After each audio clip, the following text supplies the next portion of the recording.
नमस्कार साथियों, मेरा नाम है एस एन भारती और आप देख रहे हैं करंट अफेयर्स का नया सेगमेंट। और आज तारीख है आपको 27 जुलाई 2025। हम लोग जो है 27 जुलाई 2025 से जितने भी करंट अफेयर्स के महत्वपूर्ण क्वेश्चन बन सकते हैं उस सभी पर डिस्कस करेंगे। पीडीएफ आप हमारे टेलीग्राम चैनल से डाउनलोड कर सकते हैं, जिसका लिंक मैंने इस वीडियो के डिस्क्रिप्शन बॉक्स में दे दिया है। तो आप इस लिंक पर जाकर टेलीग्राम चैनल ज्वाइन कर सकते हैं और अपनी सुविधा के अनुसार से आप पीडीएफ से भी पढ़ाई कर सकते हैं। चलिए हम लोग स्टार्ट कर लेते हैं। पहले क्वेश्चन से बातचीत नहीं करते हुए हम लोग आते हैं डायरेक्ट क्वेश्चन पे। और क्या है पहला क्वेश्चन, आइए देख लेते हैं।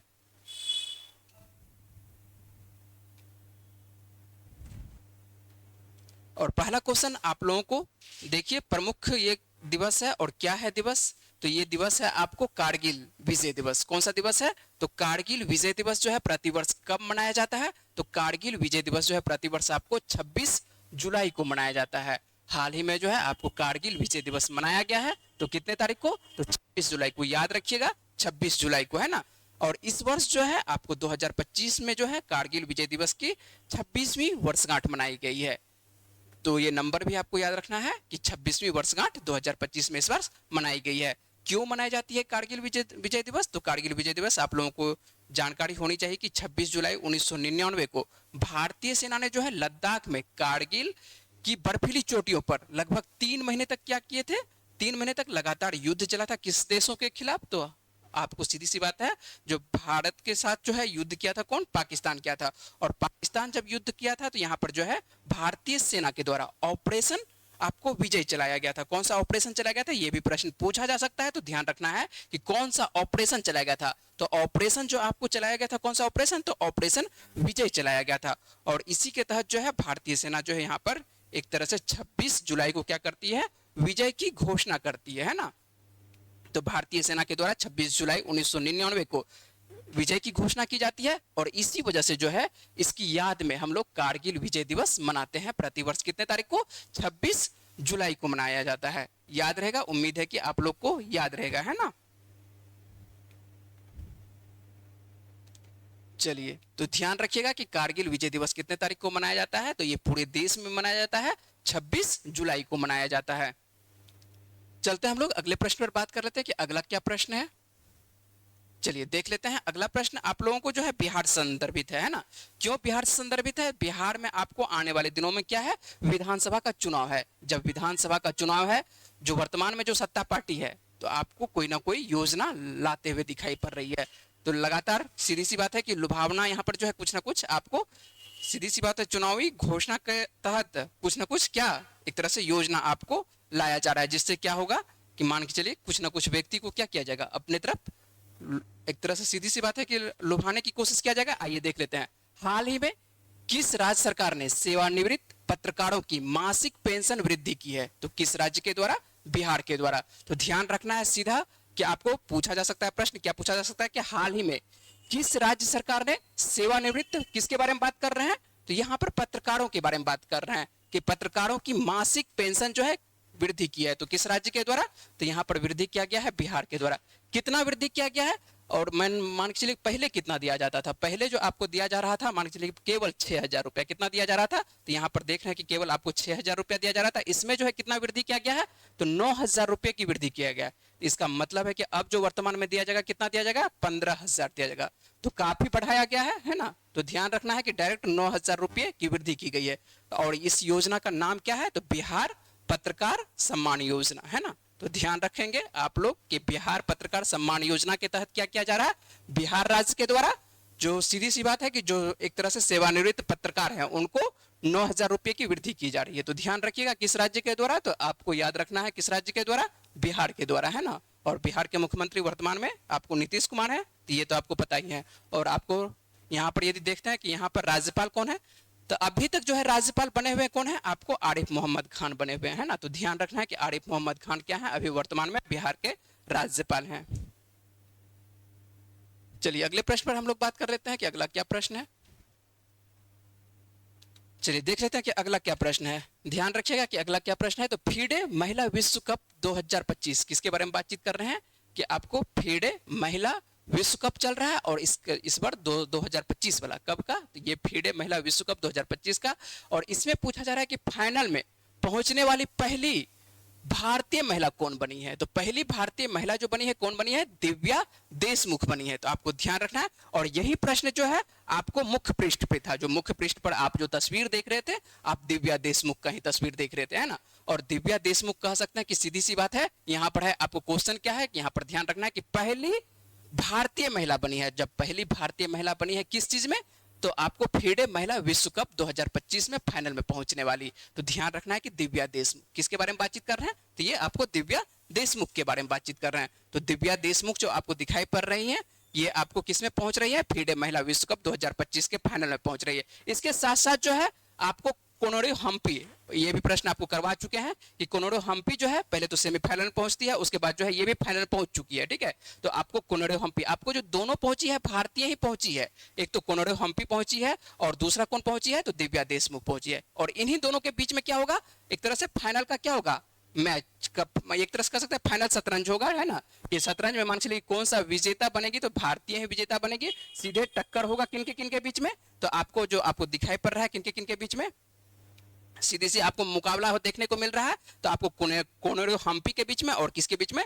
दिव्या देशमुख। इन्हीं दोनों के बीच में क्या होने वाला है? मुकाबला होने वाला है। जो भी मान के चलिए विजेता बनेगी, कोई बात नहीं, विजेता जो भी बने, देख लेते हैं हम लोग दोनों को तस्वीर, दोनों को यहाँ पर देखते हैं। ये जो आपको दिखाई पड़ रही है, ये क्या दिखाई पड़ रही है? ये जो आपको प्रमुख दिखाई पड़ रहे हैं, ये क्या है? कोनोरे हम्पी, है ना। ये मान चलिए कि एक तरह से बहुत पहले से खेल रही हैं और कह सकते हैं कि धीरे इनको क्या है, एक तरह से यहाँ पर जो है एक्सपीरियंस है। और ये जो आपको दिखाई पड़ रहे हैं, ये कौन सी है? ये दिव्या देशमुख है। और दिव्या देशमुख जो है एक तरह से कह सकते हैं कि युवा है, 19 वर्ष की मात्र है। तो आपको यहाँ पर युवा दिखाई पड़ रही है, ये दिव्या देशमुख है और ये कौन है? कोनोरे हम्पी। इन्हीं दोनों के बीचों में मुकाबला होने वाला है। जो भी मान के चलिए कि जीते, तो आपको सीधी सी बात है, जो भी जीतेगी तो जीतेगी कौन? भारतीय ही जीतेगी। या तो कोनोरे हम्पी जीते या आप दिव्या देशमुख जीते। जो भी जीते फाइनल हम लोग देखेंगे कि यदि फाइनल जो भी होगा, जो भी मान के चलिए विजेता बनती है, तो उनके बारे में आपको तो फिर से मान के चलिए करंट अफेयर्स में करवाएंगे ही, है ना। तो यहाँ पर हम लोग देख रहे थे कि फाइनल में पहुंचने वाले, यदि आप जीएस से संदर्भित आपको प्रश्न पूछे कि मान के चलिए फाइनल पहुंचने वाले फीडे में आपको कौन बनी है? तो कौन बनी है? दिव्या देशमुख बनी है। इन्हीं के बारे में आपको आज का प्रश्न था, मुख्य पृष्ठ पर इन्हीं के बारे में प्रश्न था, है ना। और प्रश्न को एक बार फिर से देख लेते हैं कि क्या है कि फीडे महिला विश्व कप 2025 के फाइनल में पहुंचने वाली पहली भारतीय महिला कौन बनी है? तो कौन बनी है? उम्मीद है कि आपको याद हो चुका होगा। कौन बनी है? दिव्या देशमुख। कौन बनी है? तो दिव्या देशमुख बनी है। याद रखना है, अच्छे से याद रखना है दिव्या देशमुख को, ठीक है। हो सकता है कि आने वाले दिनों में आपको इससे प्रश्न देखने को मिल जाएगा। आपको इस तरह से भी प्रश्न पूछा जा सकता है कि मान चलिए कि दिव्या देशमुख किस खेल से संदर्भित है ना। किस खेल में मान के चलिए, किस खेल से जुड़ी हुई है? तो किस खेल से जुड़ी हुई है? आपको सीधी सी बात है कि शतरंज से जुड़ी हुई है ना। तो आपको याद रखना है, दो खिलाड़ियों का आपको बोल रहा है, किनके बारे में? तो कोनोरे हम्पी के बारे में और दूसरी जो है आपको दिव्या देशमुख के बारे में। चलिए अगले प्रश्न पर बात करते हैं कि अगला क्या प्रश्न है। तो अगला जो प्रश्न आपको देखने को मिल रहा है कि किस राज्य में किसानों को, किसके बारे में बात कर रहे हैं कि किसानों को सशक्त बनाने के लिए कृषि समृद्धि योजना शुरू की गई है। तो किसके बारे में बात कर रहे हैं कि किस राज्य में किसानों को सशक्त बनाने के लिए आपको योजना याद रखना है कि कौन सी योजना है। बात कर रहे हैं कि कृषि समृद्धि योजना। किस योजना की बात कर रहे हैं? कृषि समृद्धि योजना। और कृषि समृद्धि जो योजना आपको दिखाई पड़ रही है, किस राज्य के द्वारा दिखाई पड़ रही है? तो सीधी सी बात है, आपको महाराष्ट्र के द्वारा। किसके द्वारा दिखाई पड़ रही है? महाराष्ट्र राज्य के द्वारा, है ना। और महाराष्ट्र के राज्य के द्वारा सब सीधी सी बात है कि किसानों को एक तरह से क्या किया जाएगा? किसानों की आय को बढ़ावा देने के लिए कह सकते हैं कि ये एक तरह से पहल लाया गया। कौन सा पहल? कृषि समृद्धि योजना। और इसका उद्देश्य जो है, एक नई योजना की घोषणा जो की गई है। क्या उद्देश्य है? कि उद्देश्य सीधी सी बात है कि यहाँ पर यदि किसी भी प्रकार की कोई भी आपदा आ जाती है, उससे क्या किया जाएगा? किसानों को राहत देने की बात की जाएगी। और इसके लिए जो है एक तरह से रखा गया है 5 वर्षों में जो है एक तरह से सरकार जो खर्च करने की योजना रखी गई, कितना? तो 25,000 करोड़, है ना। 25,000 करोड़ जो है इस तरह से खर्च करने की योजना रखी गई है कि अगले 5 वर्षों में कृषि विभाग के द्वारा जो है 25,000 करोड़ की खर्च करने की योजना है ना। यदि आपदा सब आ जाती है तो इस तरह से जो है एक तरह से सीधी सी बात है कि यहाँ पर जो है किसानों को क्या किया जाएगा?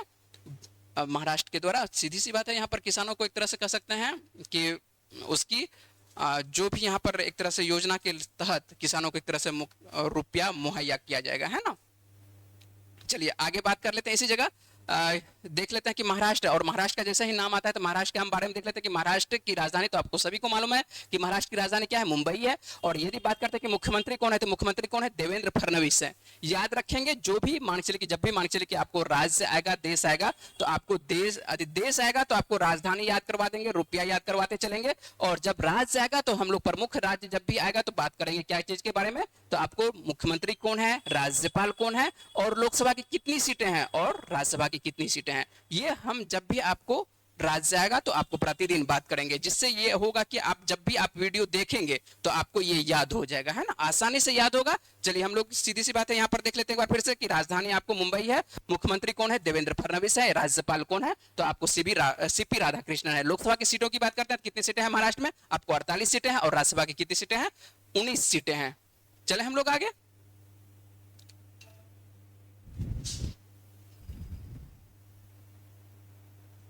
चलिए पांचवा क्वेश्चन हम लोग देख लेते हैं कि पांचवा नंबर का क्वेश्चन क्या है, तो भारतीय बीमा नियामक, है ना, भारतीय बीमा नियामक एवं विकास प्राधिकरण का अध्यक्ष किसे नियुक्त किया गया है। तो ये भी प्रश्न पूछा जा सकता है इस तरह के कि मान चलिए कि भारतीय बीमा नियामक विकास प्राधिकरण, जिसको कि इरडा के रूप में हम लोग जानते हैं, इसका अध्यक्ष किसे नियुक्त किया गया है, तो अध्यक्ष जो है किसको नियुक्त किया गया है, अजय सेठ को नियुक्त किया गया। अजय सेठ जो आपको दिखाई पड़ता है, ये जो आपको दिखाई पड़ता है सरकार के पूर्व आपको वित्त वो आर्थिक मामलों के ये सचिव रह चुके हैं, और इन्हीं को क्या, अजय सेठ को क्या, इन्हीं को जो है आपको भारतीय बीमा नियामक विकास प्राधिकरण का अध्यक्ष नियुक्त किया गया है। तो सीधी सी बात है, आपको ध्यान रखना है कि इरडा के नए अध्यक्ष किसे बनाया गया है, तो आपको अजय सेठ को बनाया गया है। याद रहेगा कि इरडा के जो नए अध्यक्ष बनाया गया है किसे बनाया गया है, तो आपको अजय सेठ को बनाया गया है ना। पहले इनके मान चलिए कि कौन थे, सीधी सी बात है कि इरडा के पहले अध्यक्ष यदि आप किताब में पढ़ते होंगे तो पहले अध्यक्ष कौन थे, तो पहले जो आपको दिखाई पड़ते हैं आपको मार्च 2025 तक कौन थे, देवाशीष पांडा थे, है ना। तो देवाशीष पांडा था, और इनका कार्यकाल जो है मार्च में ही पूरा हो जाता है। तो मार्च से ये कह सकते हैं कि ये पद क्या हुआ है, तो ये पद खाली था, ठीक है, मार्च से अब तक जो है ये पद खाली था, लेकिन इनके स्थान पर जो है कह सकते हैं कि काम कर रहे थे कौन, अजय सेठ ही काम कर रहे थे, है ना। तो अजय सेठ काम कर रहे थे, लेकिन एक तरह से कह सकते हैं ये अंतरिम तौर पर काम कर रहे थे, पूर्णतः काम नहीं, इनका पूर्णतः कार्य नहीं था, तो अंतरिम नेतृत्व के तहत ये कार्य कर रहे थे, है ना। लेकिन अब जो है इनका पूर्णतः कार्यकाल बना दिया गया, किनका, अजय सेठ का ही बना दिया गया। तो आपको ध्यान रखना है कि भारतीय बीमा नियामक एवं विकास प्राधिकरण, किसके बारे में बात कर रहे हैं, कि भारतीय बीमा नियामक एवं विकास प्राधिकरण, इसका जो अध्यक्ष नियुक्त किया गया है, किसको नियुक्त किया गया है, तो आपको अजय सेठ को नियुक्त किया गया है। उम्मीद है कि आपको याद रहेगा। और ये जो आप तस्वीर देख रहे हैं यही अजय सेठ है, जिनको कि इरडा के अध्यक्ष नियुक्त किया गया। ये जो आप तस्वीर देख रहे हैं यही अजय सेठ है ना। चले हम लोग आगे। चलिए अगले प्रश्न पर बात कर लेते हैं कि अगला क्या प्रश्न है, देख लेते हैं। अगला जो आपको प्रश्न दिखाई पड़ता है, संयुक्त राष्ट्र ग्लोबल कॉम्पैक्ट नेटवर्क इंडिया, है ना, क्या नाम है, तो संयुक्त राष्ट्र ग्लोबल कॉम्पैक्ट नेटवर्क इंडिया के अध्यक्ष किसे नियुक्त किया गया। यहां पर भी आपको अध्यक्ष नियुक्त किया करते हुए दिखाई पड़ रहा है, किसका अध्यक्ष, तो आपको नियुक्त किया जा रहा है संयुक्त राष्ट्र ग्लोबल कॉम्पैक्ट नेटवर्क इंडिया का। और इसका अध्यक्ष किसे नियुक्त किया गया है, इसका अध्यक्ष जो आपको नियुक्त किया गया है वैशाली निगम सिन्हा को नियुक्त किया गया। किसको नियुक्त किया गया है, वैशाली निगम सिन्हा। ये जो आप तस्वीर देख रहे हैं यही है वैशाली निगम सिन्हा, और इन्हीं को जो है आपको नियुक्त किया गया है संयुक्त राष्ट्र ग्लोबल कॉम्पैक्ट नेटवर्क इंडिया का क्या, अध्यक्ष नियुक्त किया गया है। तो आपको ध्यान रखना है, दो अध्यक्ष आज आपको दे रहे हैं, एक तो इरडा का अध्यक्ष दे रहे हैं, और दूसरा जो अध्यक्ष दे रहे हैं कौन सा, आपको संयुक्त राष्ट्र ग्लोबल कॉम्पैक्ट नेटवर्क इंडिया का। तो इसको नियुक्त किया गया किनको, वैशाली निगम सिन्हा को नियुक्त किया गया। ये जो आप तस्वीर देख रहे हैं ये वैशाली निगम सिन्हा का है, और इन्हीं को नियुक्त किया गया, ठीक है। तो ये ध्यान रखेंगे। यदि आप बात करते हैं, यहां पर थोड़ा सा बात कर लेते हैं, एक नाम क्या बोले, चलिए तो यहां पर ध्यान रखना है। यदि आप टेलीग्राम पर यदि बात करते हैं कि टेलीग्राम पर ये प्रश्न आपको कहां पर मिलेगा, पीडीएफ कहां पर मिलने की संभावना है, तो है ना। और जो पुराने विद्यार्थी हैं उनको तो पता रहता है कि टेलीग्राम पर कहां पर मिलेगा। टेलीग्राम पर आप सर्च कर सकते हैं, ये जो नाम आपको दिखाई पड़ रहा है ये नाम आप सर्च करेंगे अपने टेलीग्राम में, और इसी नाम पर जो है आपको इस तरह का लोगो देखने को मिलेगा, ठीक है। तो यहाँ पर जो है सानवी जीएस सेंटर पटना, ये आपको टेलीग्राम है, और यहाँ पर जो है आपको पूरा पीडीएफ डाला गया है, ठीक है। पीडीएफ की यदि बात करते हैं तो पूरा पीडीएफ आपको 1 साल का पीडीएफ डाला गया है। पीडीएफ के अनुसार से आप जो भी परीक्षा है, यदि आपको लगता है कि पीछे 1 साल का पीडीएफ पढ़ना है तो आप 1 साल का पीडीएफ यहाँ पर पढ़ सकते हैं। किस चैनल पर, तो आपको ये जो चैनल है आप अच्छे से सर्च करेंगे, एस क्या देंगे, आपको कैपिटल अक्षर में देंगे, उसके बाद आप स्मॉल लेटर में लिख सकते हैं SAANVI, और स्पेस देंगे, जीएस लिखेंगे, डॉट लिखेंगे, एस लिखेंगे, यहाँ पर जीएस लिखेंगे, जी लिखेंगे, डॉट लिखेंगे, एस लिखेंगे, डॉट लिखेंगे, स्पेस लिखेंगे, उसके बाद सेंटर पटना दे दीजिएगा, आपको टेलीग्राम पर आ जाएगा, ठीक है। और जैसे ही टेलीग्राम पर आ जाएगा इस तरह का आपको लोगो देखने को मिलेगा, और लोगो पर जो है आप जाके चैनल ज्वाइन कर सकते हैं और वहां से आप पूरा का पूरा आप 1 साल का पीडीएफ, प्रतिदिन का आपको पीडीएफ डाला जाता है। जिस दिन पीडीएफ लेना चाहते हैं तो आप ले सकते हैं। चले हम लोग आगे अगले प्रश्न पर बात कर लेते हैं। चलिए अगला क्या प्रश्न है, अगला प्रश्न देख लेते हैं कि जुलाई 2025 में, है ना, क्या बात कर रहे हैं कि जुलाई 2025 में लगातार दूसरे सबसे लंबे समय तक प्रधानमंत्री रहने का रिकॉर्ड नरेंद्र मोदी ने किसका तोड़ा है। हाल ही में यदि कह सकते हैं कि जुलाई 2025 में जो है आपको नरेंद्र मोदी के द्वारा कह सकते हैं कि दूसरा सबसे लंबा लगातार एक तरह से प्रधानमंत्री का पद रहा है। तो ये किनका रिकॉर्ड तोड़े हैं, तो रिकॉर्ड तोड़े हैं ये किनका, इंदिरा गांधी का। किनका रिकॉर्ड तोड़े हैं, तो इंदिरा गांधी का रिकॉर्ड तोड़े हैं। तो ध्यान रखना है कि आपको नरेंद्र मोदी जो है किनका पीछा मान के सीधा से रिकॉर्ड तोड़े हैं, तो आपको इंदिरा गांधी का रिकॉर्ड तोड़े हैं। और नरेंद्र मोदी के द्वारा यदि कार्यकाल की बात करते हैं कि कितने दिन इनका लगातार कार्यकाल है, तो लगातार यदि कार्यकाल देखते हैं तो 4078 दिन हो चुका है। कितना, नरेंद्र मोदी का यदि कार्यकाल की बात करते हैं तो 4078 दिन हो चुका है नरेंद्र मोदी का कार्यकाल। और यदि बात करते हैं कि इंदिरा गांधी का कार्यकाल, तो इंदिरा गांधी का कार्यकाल जो आपको दिखाई पड़ता है 4077 दिन दिखाई पड़ता है। कितना दिन दिखाई पड़ता है, 4077 दिन दिखाई पड़ता है। यदि बात करते हैं कि मान चलिए नरेंद्र मोदी यदि दूसरे हैं तो पहले कौन है, तो पहले तो आपको पता ही है कि पंडित जवाहरलाल नेहरू है ना। और पंडित जवाहरलाल नेहरू का जो मान चलिए यदि बात करते हैं कि लगातार कितने दिनों तक का कार्यकाल रहा है, तो यहां पर जो आपको दिखाई पड़ रहा है 6130 दिनों तक रहा है। कितने दिनों तक रहा है, तो 6130 दिनों तक क्या कहते हैं आपको पंडित जवाहरलाल नेहरू का कार्यकाल रहा है। और दूसरे स्थान पर कौन पहुंच चुके हैं, तो दूसरे स्थान पर जो लगातार कार्यकाल मान चलिए एक तरह से प्रधानमंत्री का है तो आपको नरेंद्र मोदी का, ये जो है कितने दिनों तक, तो 4078 दिन तक नरेंद्र मोदी का कार्यकाल है। और यदि बात करते हैं तीसरे स्थान पर, तो तीसरे स्थान पर कौन पहुंच चुके हैं, तीसरे स्थान पर तो ये मान चलिए कि पहले दूसरे स्थान पर थे, अब तीसरे स्थान पर पहुंच चुके हैं कौन, इंदिरा गांधी, है ना। तो इंदिरा गांधी का यदि कार्यकाल की बात करते हैं तो 4077 दिन, तो ये लगातार है ना।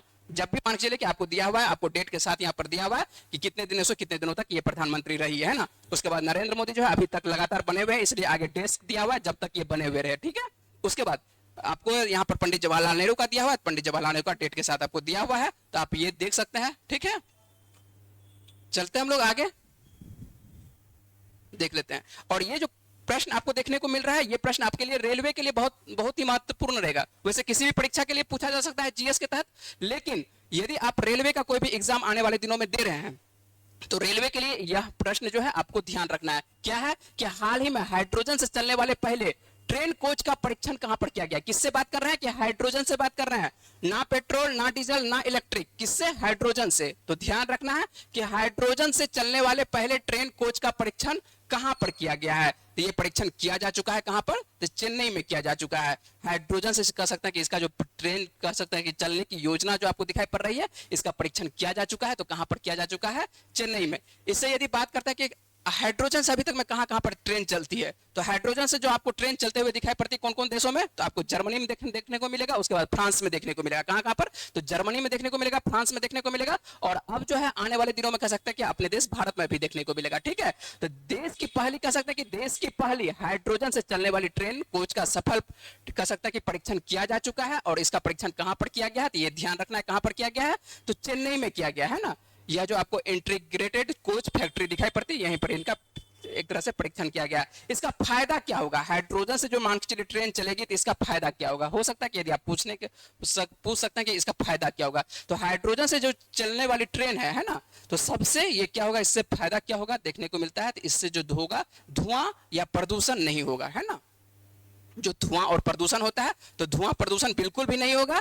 और उससे सिर्फ मान के चलिए कि निकलेगा क्या, एक तरह से उत्सर्जित पदार्थ में निकलेगा क्या, उत्सर्जित पदार्थ में निकलेगा पानी की भाप निकलेगा, है ना। यहाँ पर जो है क्या निकलेगा, वाष्प के रूप में जो आपको दिखाई पड़ेगा पानी का भाप निकलते हुए दिखाई पड़ेगा। तो पानी के भाप से कोई मान के चलिए नुकसान नहीं है ना। तो पर्यावरण को कोई नुकसान नहीं होगा, और ये किसी प्रकार की जहरीली गैसें नहीं होगी जिससे कि मान के चलिए कि वातावरण को कह सकते हैं किसी प्रकार नुकसान होगा। तो ये फायदा होगा, वातावरण के लिए फायदा होगा कि प्रदूषण नहीं होगा। तो ये ध्यान रखना है कि मान के चलिए यहाँ पर हाल ही में मान के चलिए कि किस देश, आपको देश भी पूछा जा सकता है, तो देश आपको ध्यान रखना है। तो भारत आपको 3 देश बता चुके हैं, कौन कौन सा देश, तो आपको जर्मनी, फ्रांस, और अब जो देखने को मिल रहा है कहां पर, अपने देश भारत में देखने को मिल रहा है। तो हाल ही में हाइड्रोजन से चलने वाले पहले ट्रेन कोच का कह सकते हैं कि परीक्षण कहां पर किया गया है, तो परीक्षण सीधी सी बात है, याद रखना है कहां पर, चेन्नई में किया गया है ना। देख लेते हैं ट्रेन भी, है ना। यदि आप ट्रेन चाहते हैं कि आपकी देखने की कि ट्रेन किस प्रकार हाइड्रोजन से चलने वाली ट्रेन रहेगी, तो इसी प्रकार के हाइड्रोजन से चलने वाली ट्रेन रहेगी। और आप यहाँ पर भी लिखा हुआ है, आपको हेडिंग लाइन में क्या लिखा हुआ है, इंडिया फर्स्ट हाइड्रोजन ट्रेन लिखा हुआ है ना। तो इस प्रकार की ट्रेन चलने वाली है आने दिनों में। और ये जो आपको ट्रेन रहेगी, इसमें किसी भी प्रकार का कह सकते हैं कि ना डीजल रहेगा ना पेट्रोल रहेगा, और ना ही क्या रहेगा इलेक्ट्रिक रहेगा, सी केवल रहेगा क्या रहेगा आपको हाइड्रोजन रहेगा। और यहाँ जो एक तरह से कह सकते हैं कि इससे उत्सर्जित पदार्थ है, क्या निकलेगा, है ना, जब कुछ ना कुछ चलेगा तो यहाँ पे उत्सर्जित निकलेगा, क्या उत्सर्जित पदार्थ में क्या निकलेगा आपको पानी निकलेगा और वाष्प के रूप में, है ना। चले हम लोग आगे, चलिए आगे बात कर लेते हैं कि अगला जो प्रश्न हम लोगों को देखने को मिल रहा है आपको राज्य से संदर्भित है। क्या है कि किस राज्य की विधानसभा में कारगिल, और कारगिल विजय दिवस जो है आपको पहला ही क्वेश्चन करवा चुके हैं, तो याद होना चाहिए कि कारगिल विजय दिवस कितने तारीख को, तो आपको पहला ही क्वेश्चन करवा चुके हैं, तो ध्यान रखेंगे। उसी से संदर्भित देखिए क्या प्रश्न है, और राज्यों से संदर्भित है तो ये प्रश्न आपको ध्यान रखना है कि किस राज्य की विधानसभा कारगिल शहीदों के सम्मान में शौर्य वाटिका स्थापित यहां पर कर रही है ना। तो यहां पर स्थापित किया जा चुका है, कह सकते हैं कि यहां पर हो चुका है, सीधी सी बात है कि हो चुका है आज के ही दिन। तो यहां पर आप देखिए कि किस राज्य की विधान सभा कारगिल शहीदों के सम्मान में शौर्य वाटिका स्थापित कर रही है, तो ये सीधी सी बात है कि किसके आपको किस राज्य का नाम लेना है, तो राजस्थान का, है ना। और इस बार आपको पता ही चुके कि मान चलिए 26वीं वर्षगांठ मनाई जा रही है और राजस्थान में जो है कारगिल शौर्य आपको क्या वाटिका का उद्घाटन किया गया है। क्या है ये, तो आपको ध्यान रखना है ये क्या है कि एक तो मान चलिए कहानी तो आपको पता है चुके कि मान चलिए 1999 में क्या होती है, भारत पाकिस्तान के बीच में युद्ध होती है, उसी के विजय आपको उत्सव में के तौर पर मान चलिए हम लोग मनाते हैं। तो अब देखिए यहाँ पर क्या है, पहला क्वेश्चन को ही मान चलिए एक तरह से जोड़ रहे हैं, तो उसी क्वेश्चन को जोड़ रहे हैं। तो यहाँ पर क्या है, एक तरह से जो शहीद हुए हैं, जो कह सकते हैं कि सीधी सी बात है कि कारगिल में जो मान चलिए जवान शहीद हुए हैं, तो उनकी पत्नी होगी, है ना, जो उनकी पत्नी है तो उनकी पत्नी को क्या किया जा रहा है, सम्मानित किया जा रहा है, इसीलिए यहाँ पर वीरांगना लिखे है ना।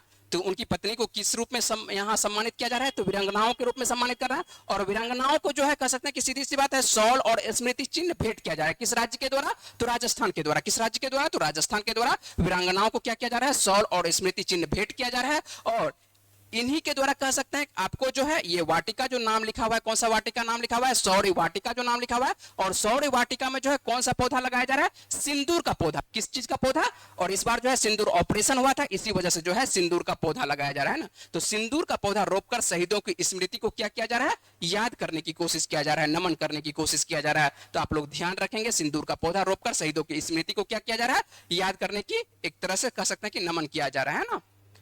तो ये याद रखना है आपको। और जैसे ही नाम आता है राजस्थान का, तो आपको बता ही चुके हैं, जब राज्य का नाम आए तो राज्य के बारे में जल्दी से बात कर लेते हैं कि राज्य की जो राजधानी है, राजस्थान की जो आपको राजधानी देखने को मिल रही है, क्या देखने को मिल रही है, जयपुर। और मुख्यमंत्री जो है कौन है, भजन लाल शर्मा है। और यदि बात करते हैं कि राज्यपाल कौन है, तो राज्यपाल आपको जो राजस्थान के देखने को मिल रहे हैं कौन है, आपको हरिभाऊ किशन राव बागड़े देखने को मिल रहा है। लोकसभा की यदि सीटों की बात करते हैं कि लोकसभा की आपको राजस्थान में कितनी सीटें हैं, तो आपको 25 सीटें हैं। यदि बात करते हैं कि राज्यसभा की सीटों की, तो राज्यसभा में कितनी सीटें आपको देखने को मिल रही है, 10 सीटें देखने को मिल रही है। चलिए अगले प्रश्न पर, चलिए अगला प्रश्न हम लोग देख लेते हैं। और अगला प्रश्न जो आपको अंतर्राष्ट्रीय से संबंधित है, क्या है, अंतर्राष्ट्रीय से संबंधित देख लेते हैं। भारत ने किस देश के नागरिकों के लिए, है ना, अब जो अगला प्रश्न देखने को मिल रहा है कि भारत ने किस देश के नागरिकों के लिए 5 साल बाद पर्यटक वीजा फिर से शुरू किया है। किसके लिए पर्यटक वीजा फिर से शुरू किया है, तो ये किस देश के लिए, तो चीन के लिए। पर्यटन का वीजा जो है आप जो है देखते हैं तो 2020 से बंद था, क्या था, चीन के लिए जो है बंद था, बैन किया गया था।